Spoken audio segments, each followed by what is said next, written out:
Hello everyone, welcome to my channel. In this video, we'll be talking about the bombing of Tokyo. If you enjoyed today's video, please like and subscribe and turn on notifications as I post more videos just like this one. And without further ado, let's get into it. B-29 bombers. The B-29 Superfortress strategic bomber was one of the most important bombers during the bombing of Japan. It was capable of attacking at high altitudes where defense lines of the enemy were weak. Almost 90% of the bombs dropped on the home islands of Japan were delivered by B-29s. And once Allied forces captured islands near Japan, airfields will be built where B-29s go on bombing missions to Japan. Between the months of May and September of 1943, bombing trials were conducted on fake sets of Japanese villages. Located at Dugway Proving Grounds, the trials demonstrated the effectiveness of incendiary bombs against wood and paper buildings. As a result, Curtis Lee May ordered the bombers to change tactics and utilize these munitions against Japan. Incendiary weapons would first be used against the city of Kobe on the 4th of February 1945. Tokyo was hit with incendiary weapons on the 25th of February 1945. This happened when 174 B-29s flew at a high altitude during the daylight hours and destroyed the city.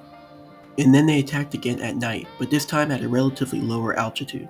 This was because Japan's anti-aircraft artillery defenses were weakest at this altitude range, and the fighter defenses were ineffective at night. The snow-covered city was sent into flames and destroyed. On March 9, 1945, 334 B-29s took off to raid, with 279 of them dropping 1,665 tons of bombs on Tokyo. The bombs were mostly the 500-pound cluster bombs, which released 38 napalm carrying M69 incendiary bomblets. These M69s punched through thin roof material or landed on the ground, in which they ignited 3 to 5 seconds later, throwing out a jet of flaming napalm globs. To a lesser extent, M47 incendiaries were also dropped. These things weighed 100 pounds. In the first 2 hours, 226 of the attacking aircraft unloaded their bombs. This was to overwhelm the city's fire defenses. Conflagration was also created, which caused devastating damage and loss of life. 100,000 people were estimated to have lost their lives. For the B-29s launched for Operation Meeting House, 282 of the 339 B-29 bombers made it to their targets. Operation Meeting House firebombing of Tokyo on the night of March 9, 1945 was the single deadliest air raid of World War II, being more deadly than that of Dresden, Hamburg, Hiroshima, or Nagasaki as a single event. According to the victorious U.S. report, over 50% of Tokyo's industry was spread out among residential and commercial neighborhoods. Tokyo police recorded 267,171 buildings destroyed, which left more than 1 million people homeless. The Emperor of Japan, Hirohito's tour of the destroyed city in March 1945 was the beginning of his involvement in peace, in which Japan would surrender 6 months later after the event.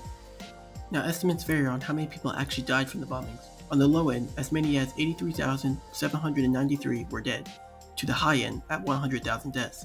The entire bombing campaign against Japan killed more than 300,000 people and injured an additional 400,000, most of whom were civilians.